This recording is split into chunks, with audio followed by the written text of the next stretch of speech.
An attempted kidnapping case in Cherry Creek makes national headlines as it appears the charges will be dropped. The prosecutor points to problems with state law.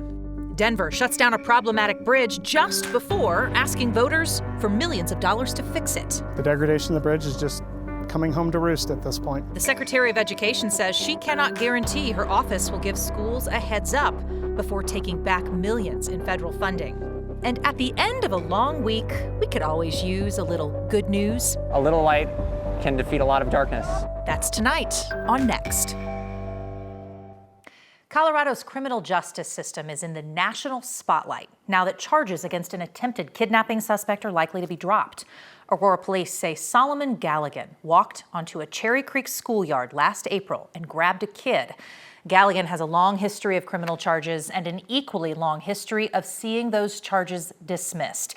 Today, 9 News Investigates talked to the head prosecutor in this case about her feelings on the case's likely dismissal. The news stories figured to be inevitable. The boys quickly yelled, "Stranger danger!" Kidnapping attempts on school grounds usually are. Police say Friday afternoon, a man walked onto school property and attempted to grab a child during recess. That's Solomon Galligan there, say Aurora police, a 34-year-old who will almost certainly have their kidnapping charges dropped soon. Do you believe that it's entirely possible that this case will be dismissed? I do. Arapahoe County's Democratic District Attorney Amy Patton has taken her fair share of criticism for her office's handling of the case. She says there is no getting over this fact. Galligan has dealt with severe mental illness and repeated incarceration for decades. Is this a systemic failure story in your mind? It is. Late last week, Galligan's defense filed this motion with the court asking for a full dismissal of the case. In it, Galligan's attorney said Galligan has undergone at least 23 competency evaluations over the past 18-plus years. While a doctor did find Galligan had been restored to competency in April, the doctor added Galligan was not likely to maintain competency throughout the current case. Not only does the defendant have to be competent, but they have to be able to maintain the competency during the course of the proceeding. A June evaluation once again found Galligan incompetent to proceed.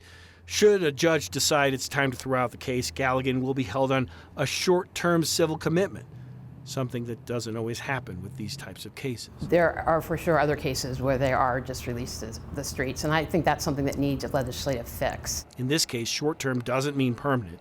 Patton expects the civil commitment to last 90 days, at least to start. But there are no guarantees here. And that's another flaw in the system, to be honest, that I think needs to be addressed by the state legislature. Chris Vanderveen, 9 News.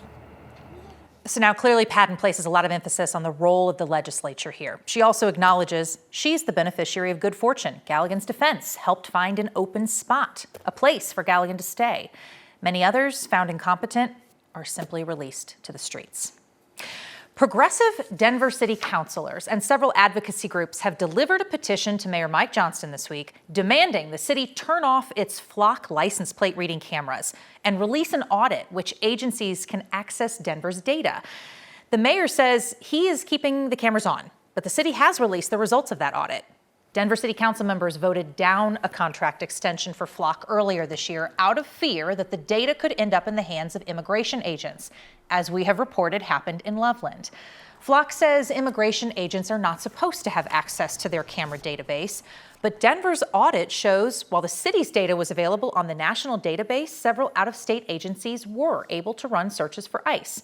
Denver removed its camera data from the national network back in mid-April. Since then, there have been far fewer searches of the city's data, but some local agencies still found a workaround to give ICE access to the system. Earlier this month, we told you Loveland police gave the ATF access to their account, and the ATF used it to run at least 6 searches for ICE. In Denver's audit, we found Loveland's accounts was used to run 18 searches for ICE. Denver City Council members want taxpayers to foot the bill for repairs to a problematic bridge, the most expensive project in a $900 million bond proposal that could be on the ballot in November. The city says fixing this bridge is all about safety, but city councilors aren't so sure. Our Spencer Soicher looks into why the Denver Broncos could ultimately reap the benefits. The degradation of the bridge is just coming home to roost at this point. The 8th Avenue Bridge is closed this weekend for emergency repairs. its second closing in about a month. So this is about the expansion joints. The bridge is 40 years old now. Did you really think we'd do a whole story on a weekend bridge closure? No, it's about the timing of it, which Patrick Riley with the city admits is interesting. Yes, it is. The bridge is slated to get $90 million in repairs in Denver's new bond measure. It's the largest single project on the bond. So I'm not really asking about the need. And in this city council committee room, there's an elephant, and it's the size of a Bronco. We can just have a little more honest conversation about the fact that the Broncos are looking to build a stadium there, apparently. The project would remove part of the bridge, turning it into a surface street through Burnham Yard, the rumored site the Broncos are targeting for a new stadium. It's going to be controversial. I am not a Broncos fan. Riley told the council members the same thing he told us. So this is a project that was ongoing before. It was completely independent of the Broncos. It's completely independent of what the future of Burnham Yards is. The Broncos won't say they're moving to Burnham Yard, but we confirmed last month in public records that they have had discussions about the land around it. We've been involved in all of the possible location sites in Denver, which are more than one. Mayor Mike Johnston claims the city has been involved in talks about more than just Burnham Yard. Where else? I could not tell you that. I'd have to kill you. The council needs to approve the bond measure by the end of August to get it to voters in November. You're seeing it. That's your future. Riley says this bridge needs to be shortened and repaired regardless, and not because thousands of people wearing orange may be driving on it soon. The reality is we don't know what's going on with the Broncos, but we do know the condition of the bridge. All right, keep this in mind. When the city arranged the deal for the new women's soccer team, the city bought the land and said it would pay to improve the infrastructure around it. The owners of the NWSL team are on the hook for their own stadium. The mayor told Kyle last week he believes the Broncos should follow that same model. And now another question. Should this nearly $90 million investment from taxpayers count toward that deal for the Broncos? Maybe the Broncos will just benefit from the coincidence. Oh, I'm sure they would love to hear that. Great answer. You should advocate for them. No, I don't work for the city. I don't work for the Broncos. Good answer. All right, thanks for asking those. Glad to be here. Thank you, Spencer. A new executive order from President Donald Trump could change the way cities across Colorado respond to the homeless. The goal of this order is to make it easier for cities to remove unhoused people from the street. It does not mean that those people will be connected with some kind of housing.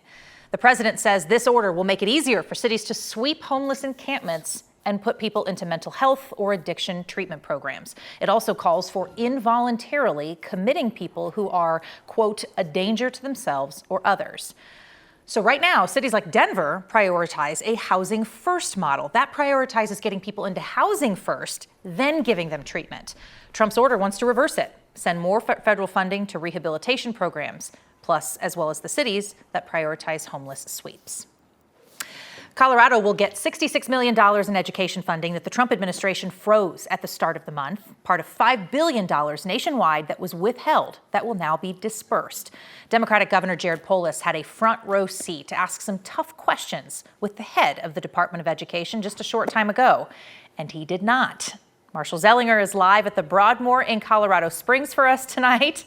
Looking very dapper in your chair, Marshall. The National Governors Association just invited Ed Secretary Linda McMahon to be part of a Q&A session. Polis led the discussion. What's the toughest question he asked?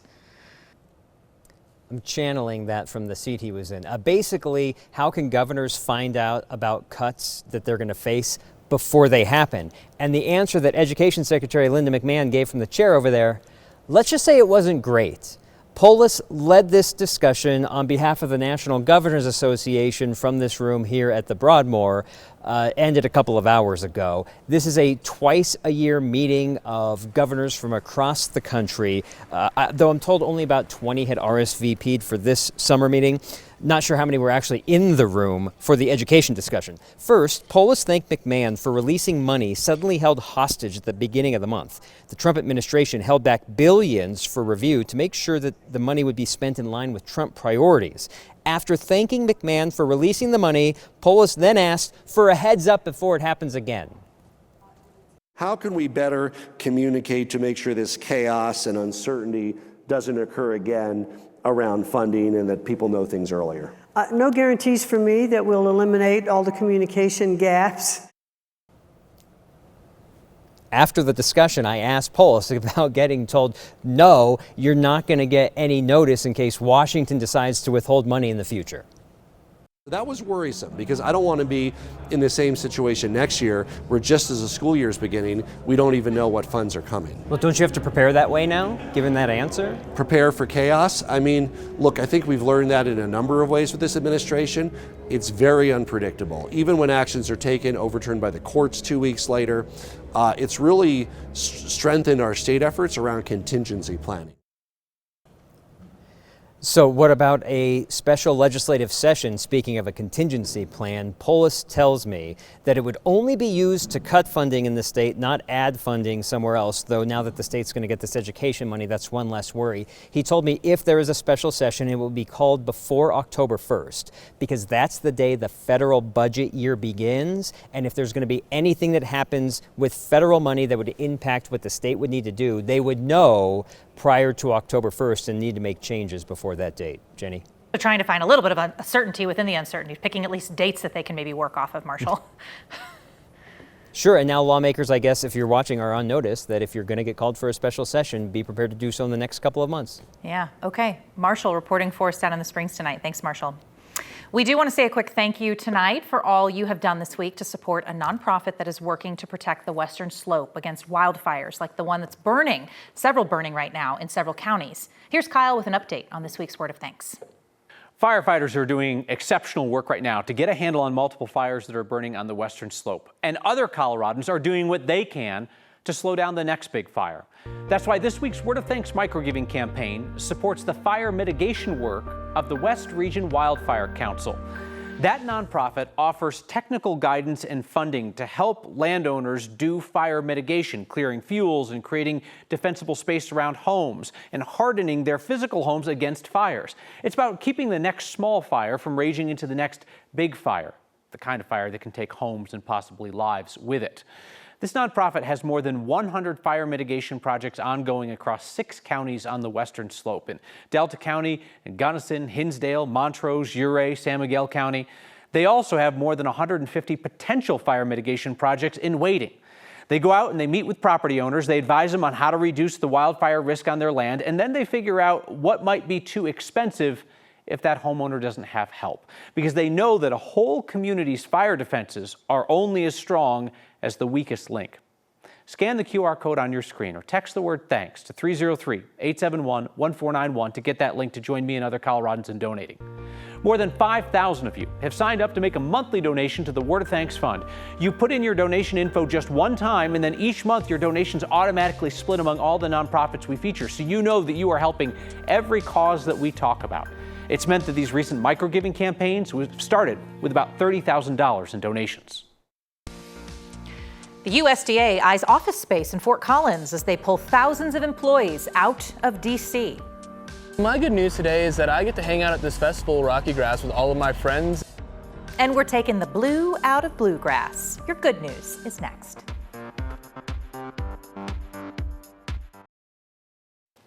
Colorado is now reporting its first death this year from West Nile virus, an adult from Lafayette in Boulder County. The state says they have confirmed 9 human cases of West Nile across 8 counties: Adams, Boulder, Broomfield, Douglas, La Plata, Larimer, Pueblo, and Weld. West Nile is spread through mosquito bites. Mosquitoes have tested positive for the virus in 8 counties. The state's now urging people to take extra precautions, use bug spray with DEET, drain your standing water around your home. Last year, there were 0 deaths from West Nile in Colorado. That's a good year. There were 51 deaths back in 2023. You can find more information about the virus on our website, 9news.com. The U.S. Department of Agriculture is preparing to move more than 2,000 employees out of D.C. and into new hubs across the U.S., including one here in Colorado. USDA announced an agency-wide reorganization this week. About 2,600 employees will be moved out of Washington and then closer to farmers in 5 cities, including Fort Collins. Agriculture Secretary Brooke Rollins says the department's 4,000 staff in D.C. are, quote, underutilized and redundant, and that the agency could save money by moving employees to areas with lower costs of living. All right, let's turn to the forecast now. Jaden Knowles joining us in Next Tonight. Hello. We're going to maybe break a record this weekend. Yeah, that's right, Jenny, especially as we head into Sunday. As of right now, no record-breaking heat, but we are seeing 85 degrees as our current temperature thanks to that cloud coverage and the rain that's around the metro area. I mean, the radar looks a little busy, but luckily nothing severe out there. There's definitely some moisture across the metro area, but still no rainfall. You can see near Roxborough, there's cell moving through there, especially towards Bennett, and then just a little bit down towards Douglas and Elbert County. You're seeing these pop-up thunderstorms, but once again, nothing severe. So that is good news there. We are watching these rather closely. There was an outflow boundary that made its way kind of near Fort Collins. You can see towards the northwest. That's the reason that cell there is starting to build up. Might be even some hail with that, so just be mindful. But overall, as we flip the page and head into tomorrow, seeing the low 90s, warmer and drier thanks to that high pressure system. And overall, we do have that red flag warning or fire weather warning for the western slope. So please be mindful of anything that you do outside tomorrow afternoon. Highs tomorrow, even warmer than today with the upper 90s for the eastern plains. And if you were curious of the temperatures for next week, well, I did a survey and the survey actually says, yes, it's going to be a hot one next week, especially on Sunday, maybe some record-breaking heat. Here's the rest of your 7-day forecast. 97 on Monday, then, of course, cooler and wetter temperatures as we head into Wednesday. Just live music is just very uplifting. Yeah, it is. We love an uplifting end to the week, and we're back with your favorite Friday question next.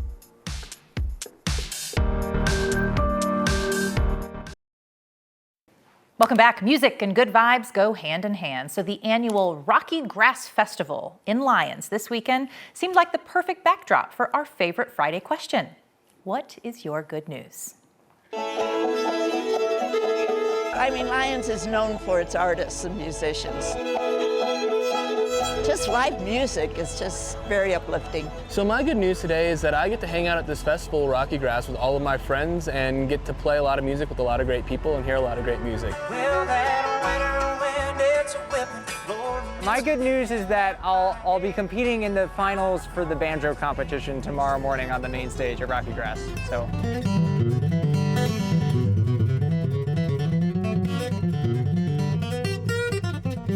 My good news is being here at Rocky Grass. I always come with my dad, and it's just like, it's kind of the highlight of my summer, and it's just nice to be around people and hang out and just have a good time.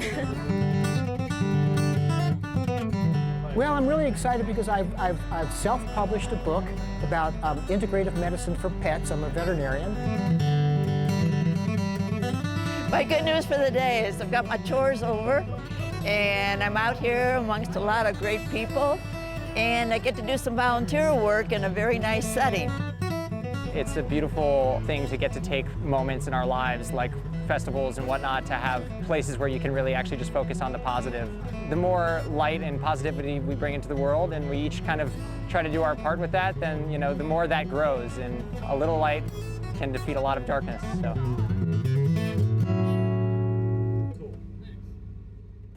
That looks like so much fun. We're back with your feedback. Thank you, ma'am. You're welcome. Next.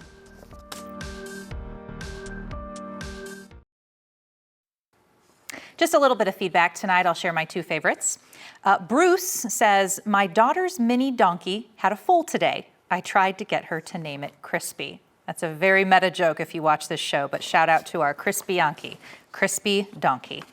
Also from Barbara, if Jennifer Meckles is going to sit in for Kyle Clark, I think she should wear sportswear. I'll wear a sports coat with plaid on it if they have me back, but I guess they have to have me back. I might need to borrow one from Kyle, unless you guys know where I can get a really cool one. Thanks for watching us tonight. Have a great weekend. We'll see you next week.